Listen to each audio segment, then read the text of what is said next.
Hi, everybody. Thanks for joining us for another edition of Hold My Drink, where we navigate the news and politics with a chaser of civility. I'm your host, Jen, inviting you to grab your favorite beverage, sit back, and imagine with us how to create a new American identity together. Welcome to this week's Hold My Drink and Counterweight podcast with my co-host, David Bernstein. Today, we have Greg Thomas of the Jazz Leadership Project. We got so much to speak to about. You're an Omni-American. We'll find out what that is. Now, I've got to tell you, it's earlier in the day, and so I always ask people, what are we drinking for this conversation? I'm assuming probably we don't. I do have a lemonade, but water. I've got some water. Okay, but let me ask you this. I'm going to change it up a little bit. Greg, if we were sitting at a bar about ready to have this conversation on a Friday, Saturday, what would you order? I like Pinot Noir. Me too. Me too. Favorite wine. That is my favorite wine. That's funny. Okay. Yeah. All right. David's a bourbon guy. Sometimes he does. I'm a Scotch guy, and I'm going back to Scotch right here. So I don't think you see it very well with the. David, you are. I am. Oh my gosh! I didn't even think to ask you. You brought a drink to the table. I did. See, you underestimate me routinely. I so underestimated you, and I apologize for this. That's all right. It's all right. Oh my gosh. Okay. All right. So, all right. Well, with David's Scotch and our dreams of Pinot Noir, we'll get started. David, you take it away with the first question. Yeah, so thank you. And I've had an opportunity to talk to Greg, and fascinated by what you do and how you do it. So tell us a little bit about the Jazz Leadership Project first. Why don't we start there? Gladly. Thank you. I'm CEO of the Jazz Leadership Project. My partner and wife, Jewel Kinch Thomas, is COO. So we run the business together. And it is an enterprise that's focused on working with organizations, teams in organizations generally, and also individuals, using the principles and practices of jazz to enhance their leadership capacity and the way that their teams work together. So in a very general sense, that's what we do. And jazz is a powerful, both art form and form of cultural technology to do that. It accomplishes both enhancing leadership individually, but also leadership in groups.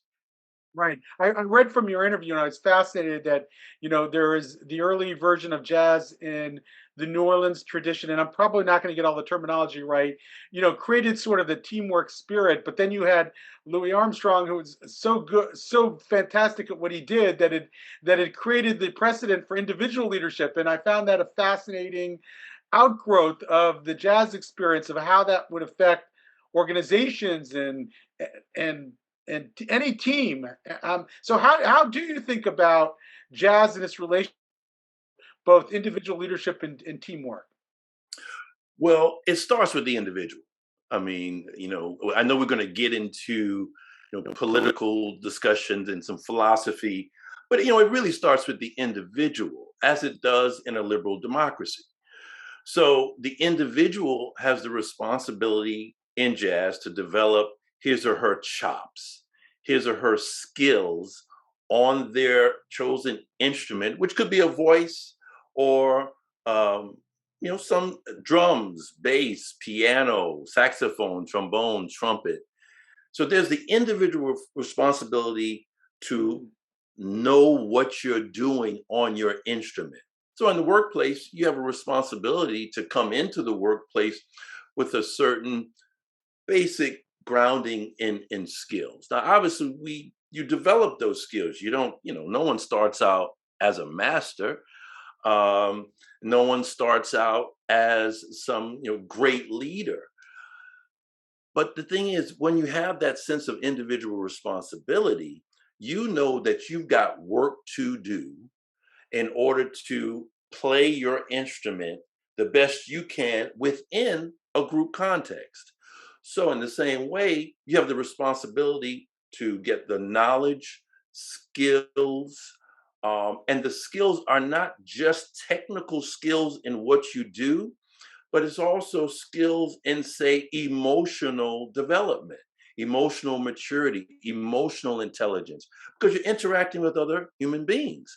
So there's certain groundings that you have to have in order to best communicate and work with other people. So it starts with the individual, and then we relate it to teams. So we have 4 principles and 6 practices. The first 2 principles and the first 3 practices deal with the individual. The last 2 principles and the last 3 practices deal with the group. So we have this dynamic within the very structure of the Jazz Leadership Project, which we then share with teams. And we've been fortunate to work with some teams at Verizon, TD Bank, JP Morgan Chase, NYPD. And we find that the model is very exciting for folks because it's a different way of approaching leadership and team development. It so is. I mean, I have to tell you. So to tell you a little backstory on me, I'm not a musician. I mean, I played piano when I was young, that's not the gifts that God gave me. I've got some others. That's not one of them. And then I married a musician and rock and roll. So it was like late nights, bars, whatnot, smoky bars. And after about 10 years, I just kind of got burnt out. I'm the kind of person that needs to think in silence. I'm a slow thinker. So I haven't really put together how music and leadership usually have collide. And your piece in Free Black Thought was mind blowing to me. And it really just opened up like new parts of my brain that, not being a musician, that I was just like, I had no idea. I kept on saying, I have no idea. I've got pages of notes. But here's why I want to tell you what I really love. And you've already touched on this, is I wrote down, to me, from your description of jazz is e pluribus unum. Jazz is out of many one. And for me personally, because I work on the Moral Courage Project, and our big thing is it's not either or, it's both and. And you talk about how jazz is both and you just touched on that, where it's like it's both the individual and the community. And I feel like in this day and age, it's so much either or, like you're either an individualist or you're a communitarian. There's not, and jazz puts it together. Can you talk a little bit more about that synergy and that integration between the individual and the community, and where jazz plays a role in that? I know you just touched on it, but to me, it's fascinating. Absolutely. Thank you. I'd be happy to. I mean, there's a fundamental democratic ethos within jazz music. Jazz music itself is, some say, America's classical art form. But why is that? Yes, the e pluribus unum is fundamental. You mentioned about Omni-American earlier. And for me, an Omni-American identity is e pluribus unum in action, out of many, one. So we have shared values, shared ideals, shared aspirations, but we have different backgrounds and we have different ways of going about it. So in jazz, it's so beautifully synthesized. It's really not an either or, it is both and. And in fact, in theater and improvisational comedy, there's a fundamental expression, yes and. Because as you are listening and engaging, the point is to take what someone shares with you and take it and continue and further it. So you accept what they present and then you continue it on improvisationally. So jazz is just so fundamentally grounded. Now there's a piece to this that is maybe ironic. Jazz around the world, not long after its founding, it really, you could say, started in New Orleans at the turn of the last century. And you have so many different tributaries and forces and cultures that go into it. But fundamentally, jazz was founded and innovated by the folks we call Black Americans. Earlier, we would call Negro Americans, and before that, we would call colored. And there are some negative names that we won't say that we also know that we've been called. But the point is that jazz was developed in the context of unfreedom. So jazz fundamentally around the world represents freedom, American freedom. But the irony is that the folks who founded it weren't free, which shows you the power of artistic creation and art forms to reflect the higher values of a group of people. So you didn't have freedom, so you create something where freedom within form is the fundamental, and improvisation is fundamental to it. That's the beauty and power of culture and of art, you know? So, and then of course, I'm just gonna say one last thing. Once you create an art form, it doesn't stay. It's not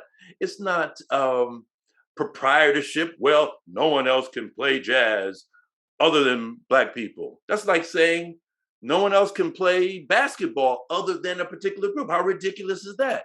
Once an art form is created, it becomes a gift to the world and can be an inspiration to the world.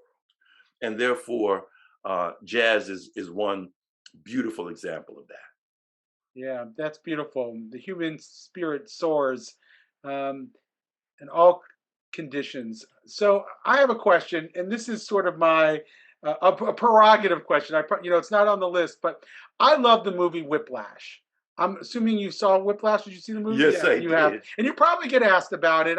So forgive me if you No. too much. I've never spoken publicly about the movie. Okay, so Terence Fletcher is this brutal teacher, notorious teacher at this school. Schaefer, I think, is the name of the jazz school. And this student comes along, a very talented, hardworking, driven, ambitious student named Andrew comes along and starts playing the drums. And it turns out that Terence Fletcher's single ambition was to find the next jazz great. And he's willing to destroy the entire band experience to find that one person to continue the tradition of jazz because he feels that it's been dumbed down so much. And I have to tell you, I almost had I couldn't help but admire the movie's message because on the one hand, that's not how I want to build teams. That's not how I want to create teamwork. But there's some part of me that understands that maybe we needed Terence Fletcher who's going to bring out the next great. And I didn't know what to do with that. And I'm just wondering, as someone who comes from both jazz and leadership, how you made sense of the dilemma that came out of that movie. Well, I'll refer it to the upbringing of some musicians you've probably heard of. Wynton Marsalis will talk about this. Marcus Roberts will talk about this. How in earlier jazz times, and including when they were developing, I don't think it was quite as brutal as in that movie. But I mean, it was like, I mean, there's the Charlie Parker movie, a movie about Charlie Parker, Bird, that Clint Eastwood did. And one of the iconic moments in that, I think it's an apocryphal story, but it tells the same story, and it happens to involve a drum cymbal. And the story goes that the great Papa Joe Jones was playing with a young Charlie Parker in Kansas City. And he was in development. He didn't have, and so he was playing a song, trying to improvise it, playing in the wrong keys. And supposedly, Papa Joe Jones took his cymbal off and threw it at his feet. Boom. Right. That's in the movie, actually. He talks about That's what I'm saying. And he actually threw, the Terence Fletcher character actually threw a cymbal or threw some kind of object at to indicate that that's what he was doing. Right. So that's like that same story. Now, what happened? Now, some musicians, young musicians, might have been destroyed by that, might have just quit. Yeah. Charlie Parker was inspired, and this is on an interview he did with Paul Desmond, another great alto player with the Dave Brubeck quartet. He interviewed Charlie Parker, and Charlie Parker said that he went through a period. Well, let me back up. Paul Desmond was like, you have this incredible technique. Oh my God, is it natural? Did you just come with that? Which kind of is a ridiculous question when we know about the 10,000 hours. I mean, everything takes a lot of work to make it Sure. seem effortless. So Charlie Parker said, I don't think the technique is all that. Yeah, well, he could say that. He's the one with it. But everyone else who hears it, but he said, well, I did go through a period of 3 to 4 years where I played 10 to 14 hours a day.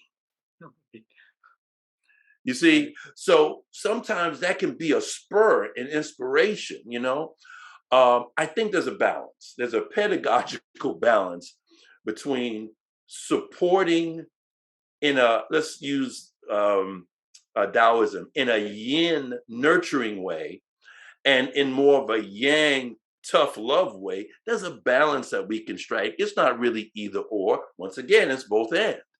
And I think he was a little too tough there, and he paid the price for it. That teacher, he paid the price in the movie, So I think we should strive for more balance there.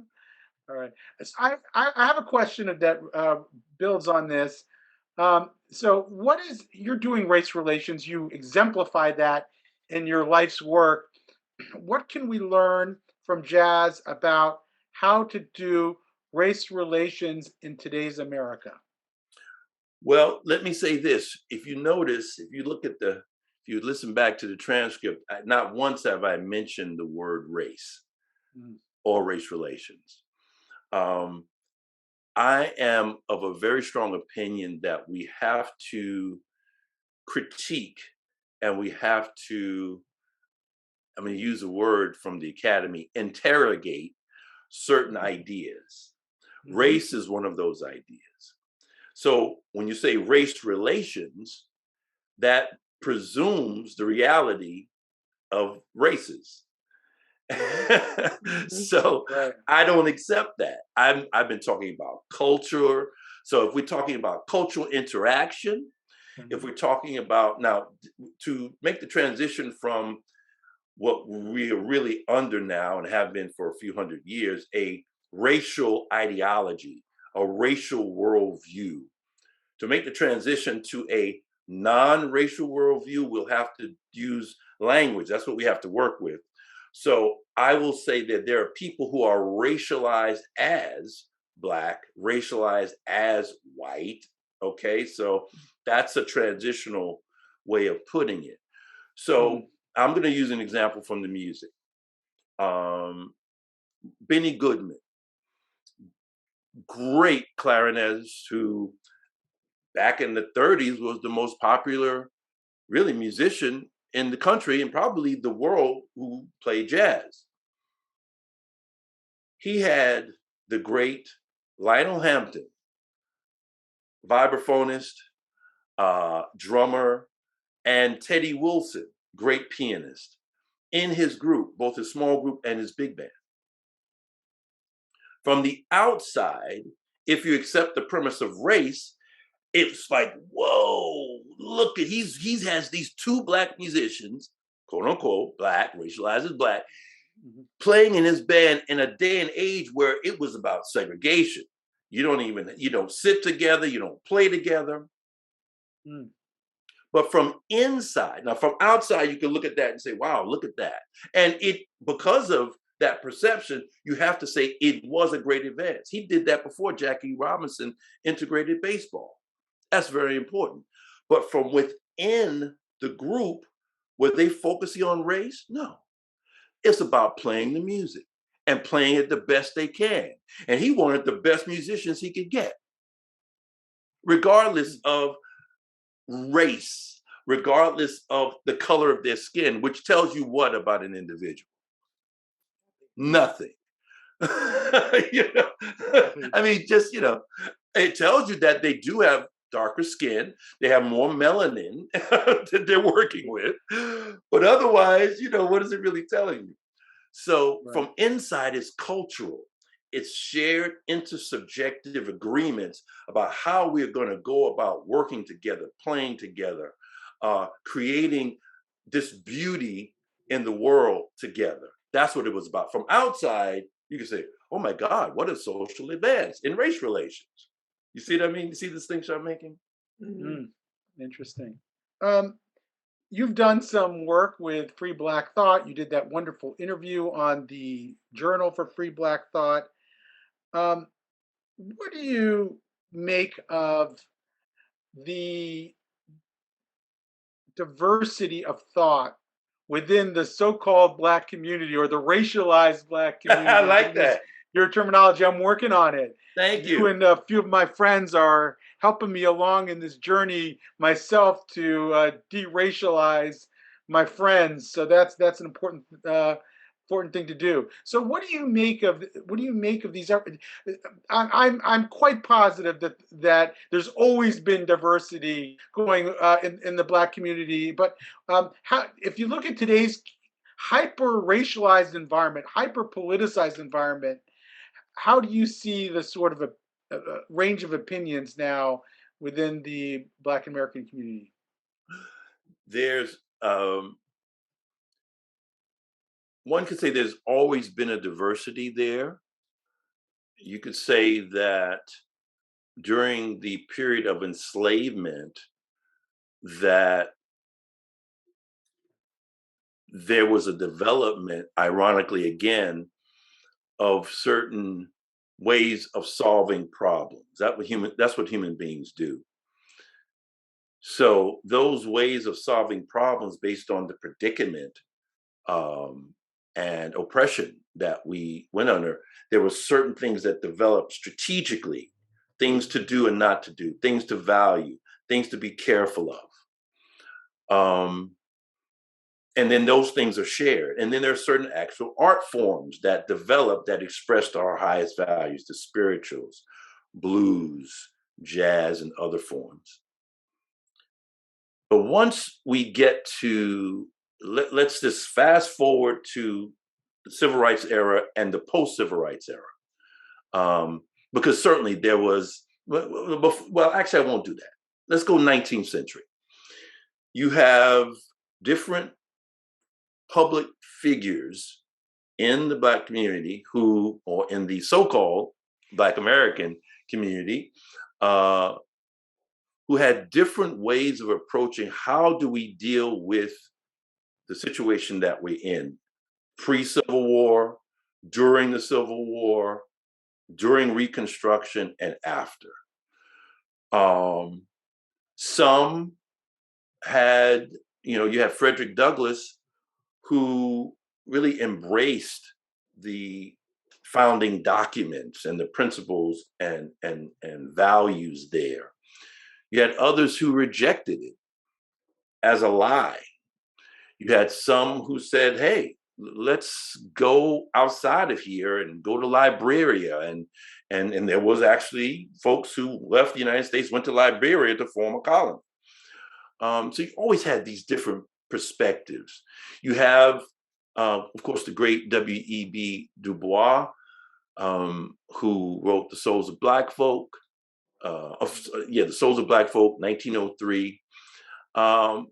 And he had a certain view of political development.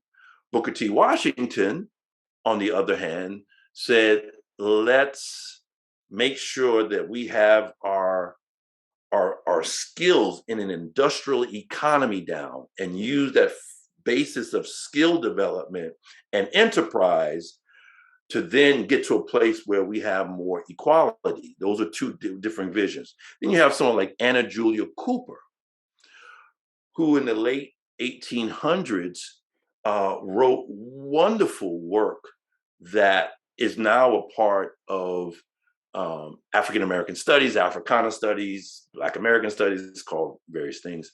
But she had disagreements with some of the male leaders, in terms of their being male-centric. And so you always had this, these different ways of approaching problems.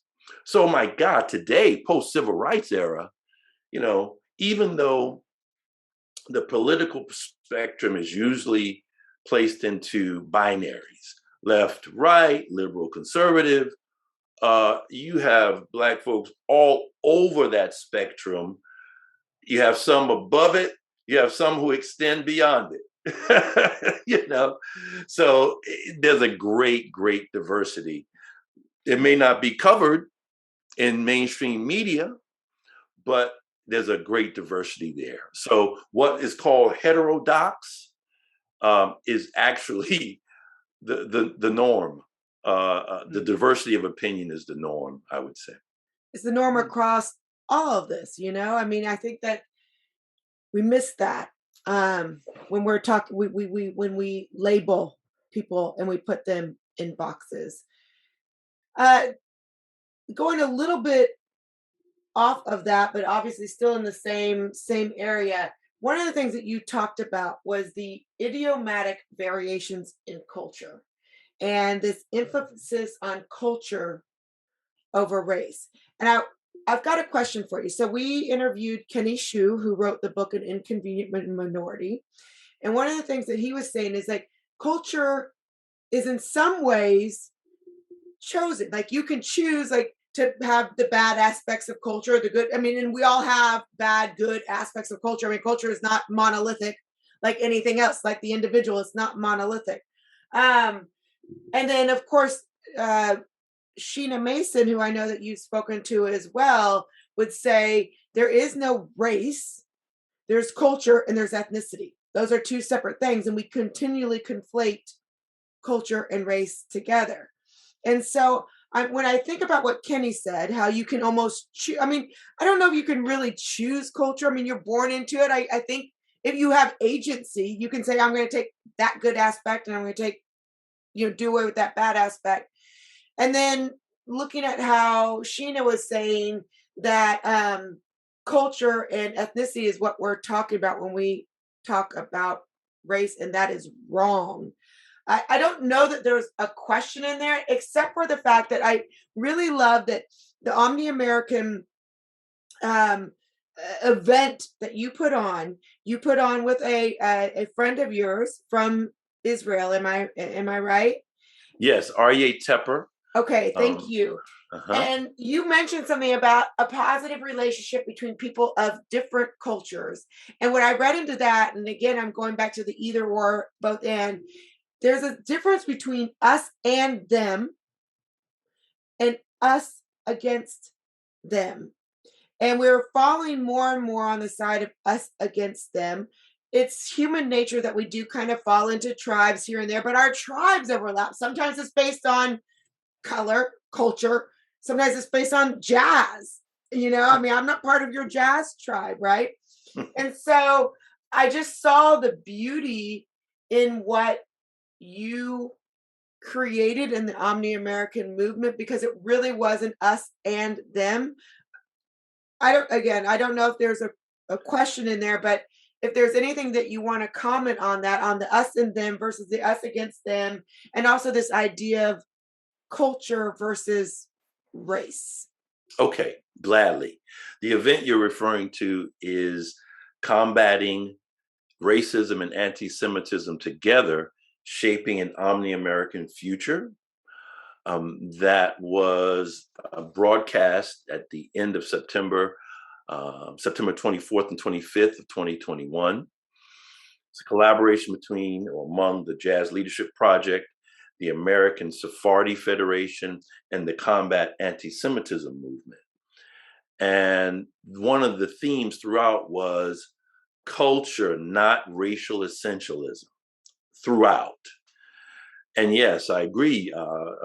Dr. Sheena Mason, who I've engaged in public conversation with, makes those key distinctions. I, for years, have been making that distinction. That's one of the things I learned from delving deeply into the work of Ralph Ellison and Albert Murray. And Albert Murray is the author of The Omni-Americans. That was his first book in 1970. And the event, the broadcast, which was 2 parts, was based on his work. That's the Shaping an Omni-American Future part. But I learned from Ellison and Murray that the real deal is about culture. That race, what someone who I first learned about the work of Ellison and Murray from Stanley Crouch. He called it in one of his books, a subtitle, The Decoy of Race. That race is a decoy. Race is, particularly in biological terms, illusory. Now, a belief in race, racialization, breaking up groups into racial categories is very real, and it's had social effects, institutional and structural effects, for sure, and it still does.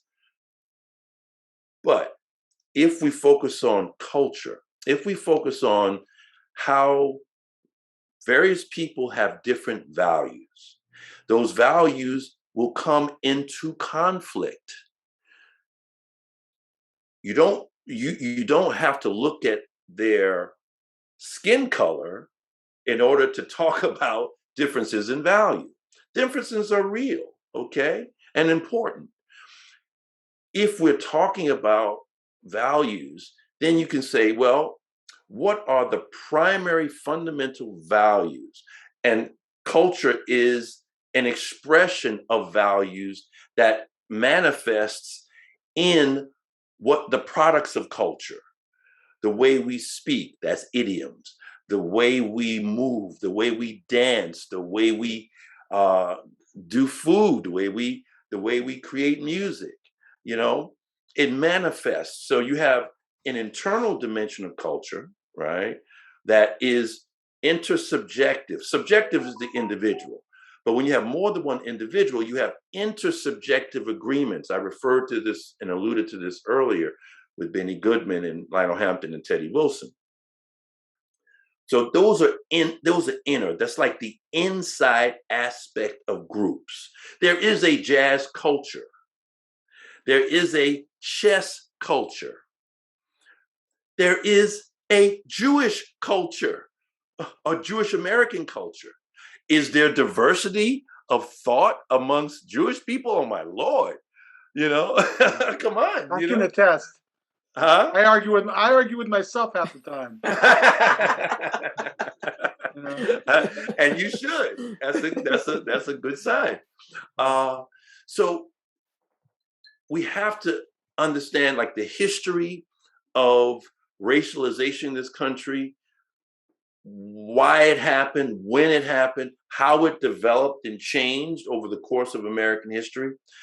But if we focus on culture, we will see the things that we share in common. We will see the things that we differ on.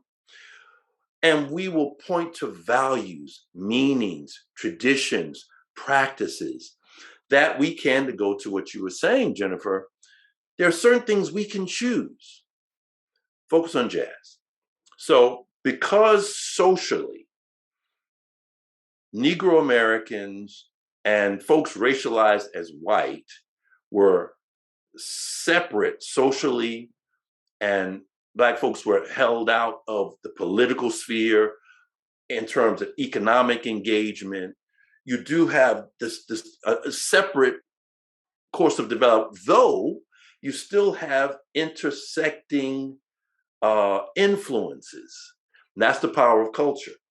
Ellison talks about how on the plantation, there would be dances that formal dances that the plantation owners would have, right? Social affairs. Well, Negro Americans would observe this, and they started creating dances that integrated their own style with that, and in some cases, making fun of the other thing.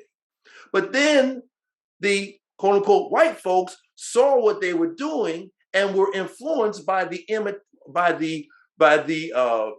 dances of the Negro. So there's always this cross-cultural influence going all the time, even with restrictions based on race and racialization. So it's very important to acknowledge that. Can I ask you about that for a second?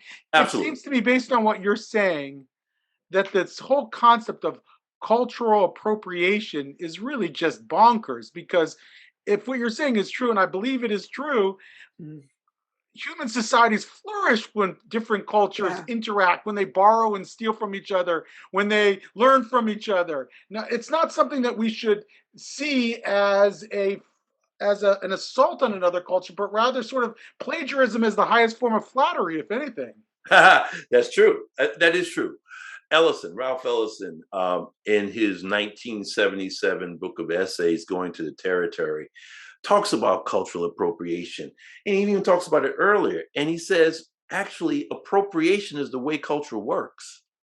Now, what are folks who critique cultural appropriation talking about? And where do they have a point? They have a point when you look at museums, you look at the British Museum, and you have all of these artifacts from these other cultures that were stolen from those cultures. Well, that's the kind of cultural appropriation that you could critique.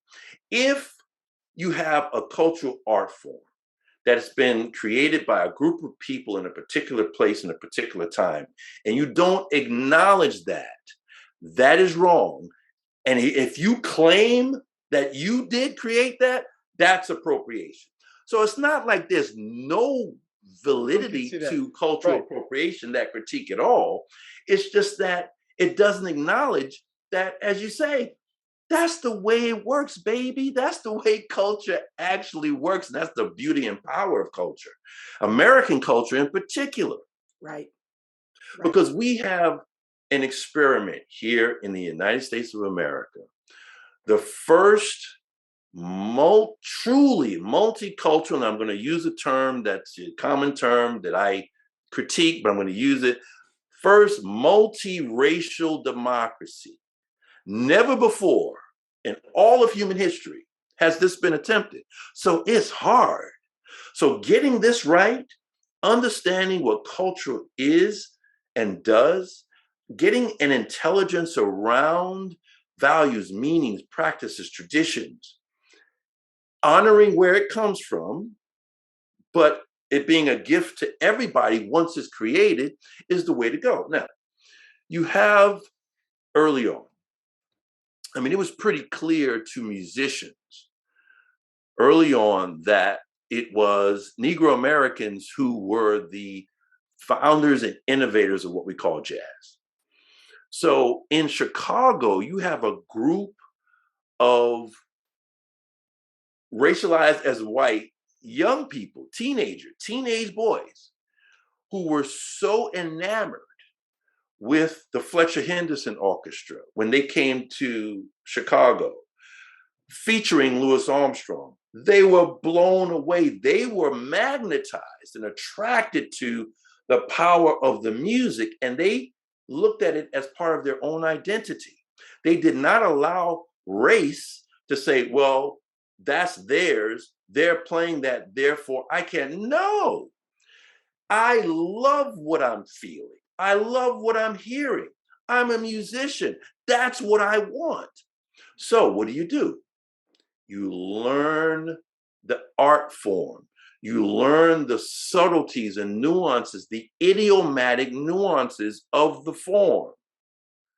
And you do that by listening to records, playing along with it, by going to jam sessions and playing with other people. Even though publicly, so-called Black and so-called white musicians did not play together, after hours in the joints where it was just the musicians and maybe a small group of people, they would jam together because it was about playing together and learning from each other. The great tenor saxophonist Lester Young, called Prez, like the president of the tenor saxophone, he was greatly influenced by white saxophonist Frankie Trumbauer. It's cross influences, So it's really important to make these clear distinctions, but the emphasis is culture and appropriation, except in rare cases, because of course there has been that in some cases. These days, with information being so available, it's really tough to culturally appropriate something as your own without, people saying that's just nonsense. This is where it started. That's like That's like the British saying, we founded opera. No, the Italians did. Okay. Okay. Right. So we're in this current environment, this charged environment, and we've seen this play out in elections. You have critical race theory. Whether you believe it's actually critical race theory or not is another question that people are debating about in schools. There are people who say, well, there's no critical race theory in schools, but we are teaching kids about how systemic racism impacts people's lives and so forth. And there are other people saying, well, that's an opinion. And I want my kids to be able to discuss or debate that. And then it plays into the historical narrative as well. And Jennifer knows this better than I do, between the 1619 project and the 1776 project and everybody else. What do you make of these debates over race and racism? And I guess my follow-up will be, which I'll ask you in the beginning, is given that, how do we get to this point where we can create an Omni-American? How do we get when there's such bickering and anger about how race and racism are being conceived in society today? Mm-hmm. I'm going to take a big step back and up and come back to your question. Okay. We are going through one of the most momentous transitions in human history right now. Okay? When we transitioned from hunter-gatherer to agricultural, that was huge. When the printing press came online and was a technology where people then could have books that they would read for themselves, as opposed to going through the few priests, say, and other elites who read, that was a game changer. The industrial age, total game changer, okay? We are now in a post-industrial period where, with the collection of technological developments in transportation, energy, food, information, and materials, such that we can transition, and this is based on a great book called Rethinking Humanity, a short but very dense and powerful book by two consultants that I strongly recommend people check out. What we've gone through is a period where, if you look at human development as worldviews or cultural codes, we've gone through indigenous to more of a traditional society where myth and religion was prominent, to a modern society where science and economic developments to focus, to a postmodernist orientation of critiquing what came before, critiquing both modernism and traditionalism, but mainly modernism. You have all of these various developments. Right now, according to the authors of Rethinking Humanity, we can go from what they call the period from the time of the traditional through modernity, the extractive. It's like growth, get bigger, empire building, extract resources. You extract from nature, you extract from the human population, human capital, to build and grow. And they say that we have a choice. In the next 10 years, we can either deal with this transition from the age of extraction to what they call the possibility of an age of freedom, based on these technological developments, where we can have human beings who, for say about $300 a month, can have all of the energy, food, all of the necessities taken care of, be relieved of the drudgery work, because machines will do that shit, Right. Okay? Or we could have what's happened throughout history, where you have these dark ages. You have development, civilizations fall. development, civilizations fall.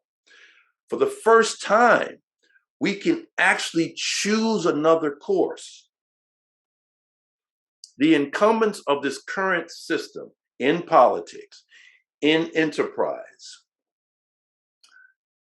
whenever you have power, people hold on to power. So the incumbents of the current system, the industrial to post-industrial system, are holding on. That's what the incumbents always do. But the combination of technological developments happening is so rapid, it's exponential. And if we don't have what they call a new operating system, this is mental now. What is the epistemological basis of the way that you are going to look at your society, how people are going to work together and benefit? We could have another dark age. And with the technologies that we have of destruction, and of course, with what's going on in climate, we don't even know if the Earth is going to survive. Question is whether we will survive as human beings. So that's the big context, right? A racial way of seeing things is part of the old model, the old paradigm. We need to let that go and see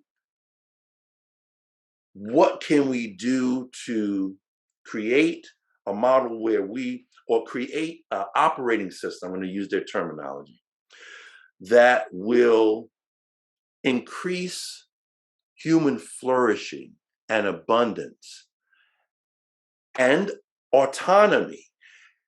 The liberal democracy and the developments and the values of a liberal democracy are foundational. They were built on the foundation of the traditional values that came before them. Right. Postmodernism wouldn't be possible without a modern, society to critique. Right. So the question is, what do we do to increase both our autonomy as individuals and our being more communitarian? What do we do to increase our individual responsibility as well as our shared rights? This is a direction that we're moving in, and there are certain movements that I just want to name briefly that are grappling with this. There's meta-modernity. That's one, by philosopher Lean Rachel Anderson. So there's a whole meta-modernism mode of thought. There is integral theory. People who are aware of Ken Wilber, he's one, but there are variations on this integral theory that people like Steve McIntosh, philosopher, developmental politics, how America can grow into a better version of itself, that talks about these developmental trajectories, but looks at a way of integrating what came before, embracing the best of what came before, leaving aside the bad parts of what came before, so that we can develop a way of operating with each other that leads us towards more human flourishing. So this book is a foundation for a movement called a post-progressive movement. It's a political movement that tries to integrate the best of what came before, that recognizes, as I've done in this conversation, I tried to recognize when certain critiques are valid, but as we say in the integral movement, it's true, but it's partial. It's not the whole truth. You know what I mean? So we have to move towards more of a whole truth orientation. And the racial, I mean, that's so old 20th century. Yeah. Huh? So it's so 20th century, right? Well, it's 20th century, but it actually was founded in more the 17th century. Yeah. Right. But it still seems to me that you're still, if you're talking about operating systems or epistemologies, you're still fundamentally talking about a liberal operating system in which people can exchange ideas freely, in which they can, I mean, I can't imagine Absolutely. navigating this You tremendous change from one economic and social order to another without having the ability for people to talk, be wrong, go through the scientific method and so forth. So it seems to me that the fundamental operating system is still liberal, and that this, what Wesley Yang calls the successor ideology, which is this postmodern way of seeing things, is still not going to be the way to get you from A to C or D. It almost, it intrinsically can't, because it's based on deconstructing. It's based on critiquing language and critiquing power structures. And that's an important function. But Right. you don't build upon just deconstruction. You have to reconstruct. Right. And whatever we reconstruct has got to have the foundation of a liberal democracy that's fundamental to it. Right.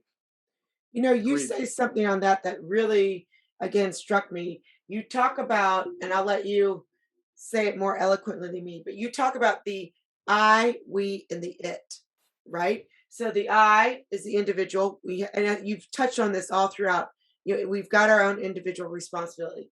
The we is where culture lives, and it's the it that's the system out there. How do we pull all those things together, or do we? Well, that's beautiful, because that's one way of looking at the whole. Mm-hmm. We are individuals. Mm-hmm. We work with other people. So there's a we or an us. And sometimes when we're in tribes, that's an aspect of us. But then you have objective reality.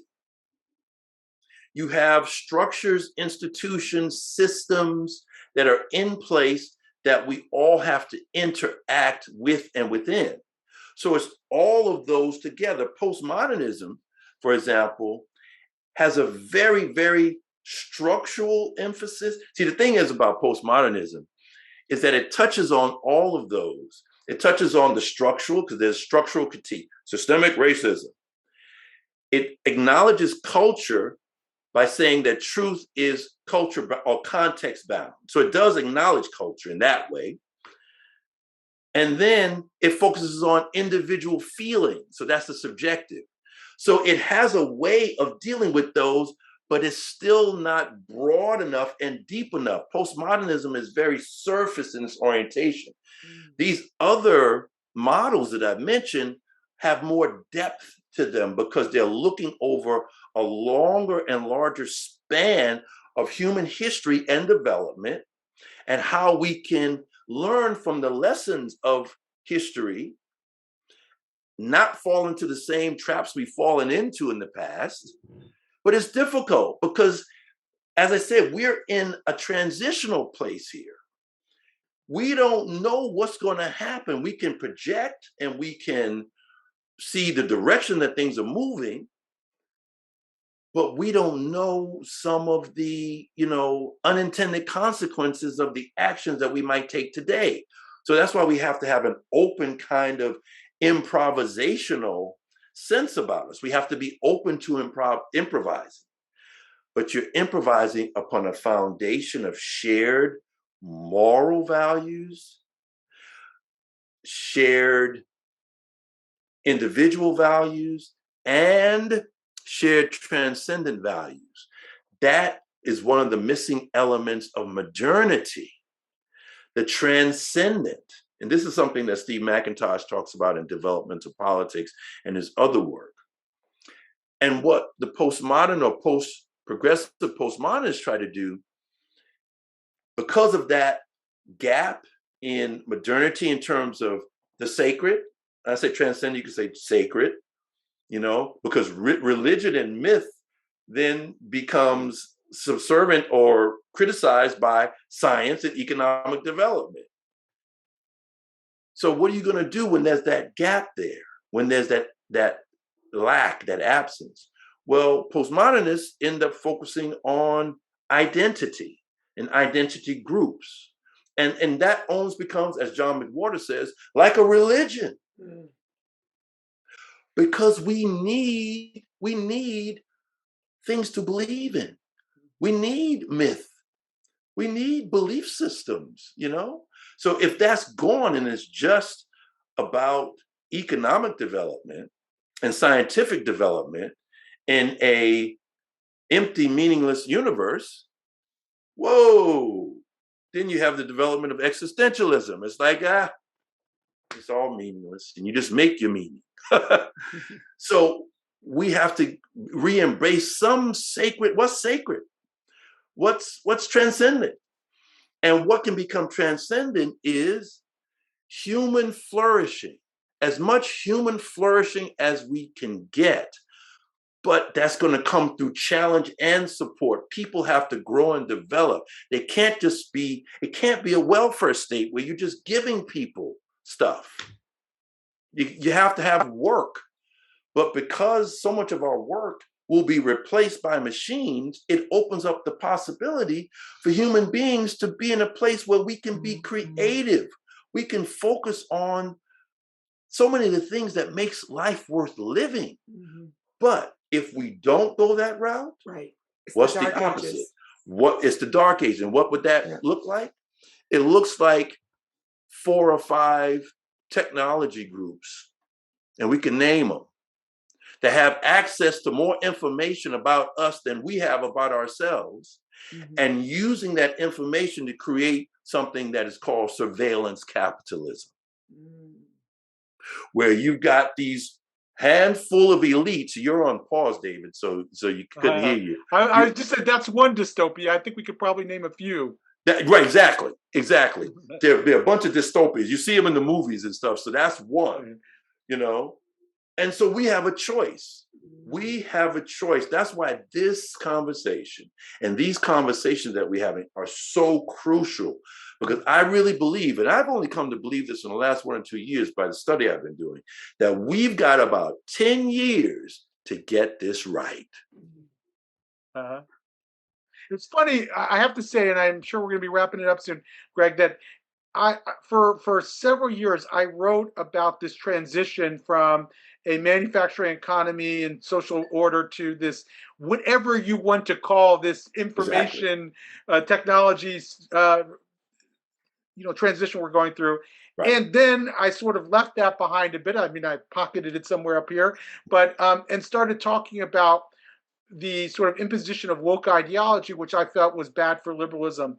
And you've sort of married these two ideas in a way that I think is very compelling. So I'm going to have to go back and create some new neural connections, I think, between two phases of my own life where I was sort of preoccupied with one or the other. That's beautiful. That is an example of the kind of cognitive creativity and advancement that we have to do within ourselves. When we grow, we know that as children, we have these growth spurts, and those growth spurts are not just physical. There's different perceptive capacity that we have as we get older. Well, it doesn't stop at the age of 21. It actually continues and can continue. Robert Keegan at Harvard is one who talks about these different, socialized mind versus self-authoring mind. And then there's transformative, there's these different models of development.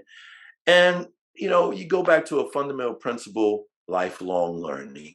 You know what I mean? We grow and develop through all our lives. So I hope, and look forward to you doing that integrative work, David. And I think it's what you call, now that you're talking about that, though, that's what you call kind of the ensemble mindset. Ooh. Right? Yeah. It is. I mean, I think that's part of the thing, is where we're parts of this whole, and we work as individuals in order to work together. And there's a co-creative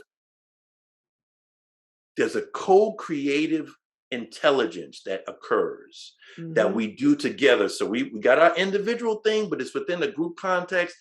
And there's that beautiful polarity and tension there. But the tension between polarities, like liberty and equality, for example, this is again developmental politics. That's a fundamental independent polarity. You're not going to resolve that. Liberty and equality, you are not going to resolve that tension. You can manage that because they're interdependent polarities. Right. So you have these kind of dynamics in terms of values that are going to be there, but they end up becoming engines for creative advance. Alfred North Whitehead talks about creativity in this way, So yeah, do that synthesis and that integrating work, David. I got to bring my drums and my sax together, it sounds like here. All right, I'm going to work on it. Thank you. But the ensemble, you're welcome. The ensemble mindset is a wonderful model because I alluded to it. Let me just very quickly go through our principles in the Jazz Leadership Project. Starts with individual excellence, fundamental. Then there's antagonistic cooperation. That's one of those polarities we're talking about. Mm-hmm. Antagonism, cooperation. We put it together, and that's a term that comes from the hero's journey. Yes. So you're going to have challenges. The question is, how are you going to face them? You're going to have conflicts. The question, what are you going to do to grow and learn from them? So that's individual. Then you've got the group. You have the concept of shared leadership, even in a band or a team where there's one main leader, a figurehead. You still have each person playing their role, doing their thing, who's a leader in his or her own right. So you've got the jazz rhythm section. It might be the Wynton Marsalis quintet, but the drummer has a key responsibility. So with the bass, the piano, and the tenor saxophone. And so they all contribute as leaders in their own right. That's shared leadership. And then ensemble mindset, that's our highest principle. And that's enacted through putting all of these previous principles into action through the practices that we engage in, and where it's swinging and improvising together on a very, very high level, where it's not just individual flow, but group flow. And that's where that creative advance happens. When you've got groups of people grooving and swinging together, it's very, very powerful. That's one of the great appeals of jazz.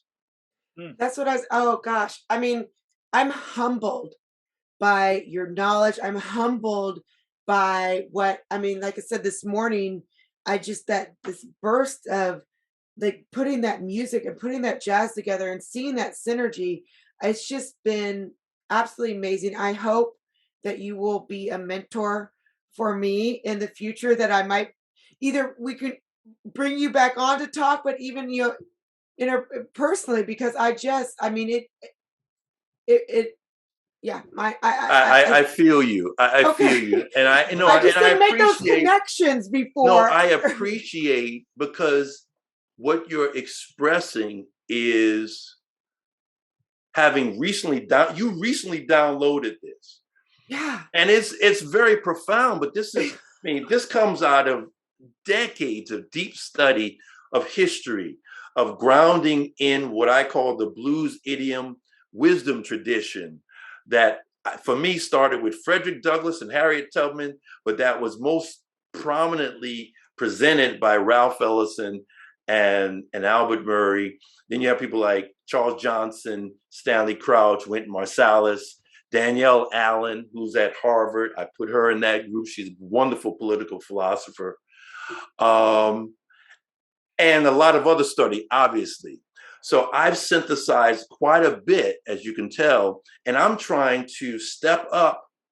I'm teaching this course called Stepping Up with my wife and a great friend, Amil Handelsman, so that these perspectives can be a part of the discourse, be a part of the conversations that we're having, because it's usually not.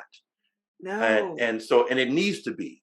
It really needs to be. And it's coming from not just the head, it's coming from the heart too. Yeah. And you can tell that. Oh, you can tell. I mean, like I said, I've got to read on the blues idiom, because you mentioned it, and I wrote it down, the Albert Murray blues idiom. He said, and this goes back to the jazz, and it's an attitude of affirmation in the face of difficulty, of improvisation in the face of challenge.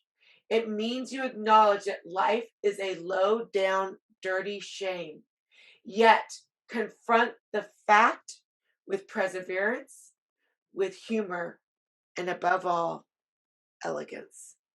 Oh, oh my goodness. Oh my God. I mean, I wrote the whole thing down. I'm not, That's that's wisdom to live by. oh my gosh. That's acknowledging the downsides of human reality and saying that anyway, we're going to swing anyway together. Yes. Oh my gosh. Such a pleasure, Greg. Yeah, I hope that Thank you. I Thank cannot you wait so to talk much. to you again. I'm willing to come on again.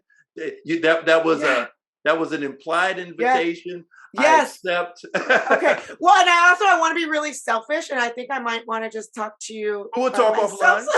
We'll talk offline. I have no problem with that at all. Okay. Yeah, I appreciate. Look, yeah, I appreciate it, Greg. I look forward to continuing the conversation. You bring so much depth to these discussions, and some of the ideas that I think you've expressed about the origins of the current moment, I don't think we hear enough about in public square. So I hope you'll keep on talking about them, writing about them, and sharing them with us. Thank you. I definitely will. Thank you for listening to this episode of Hold My Drink.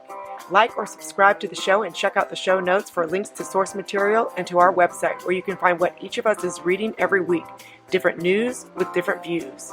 If you have a topic that you would like us to explore, drop us a line.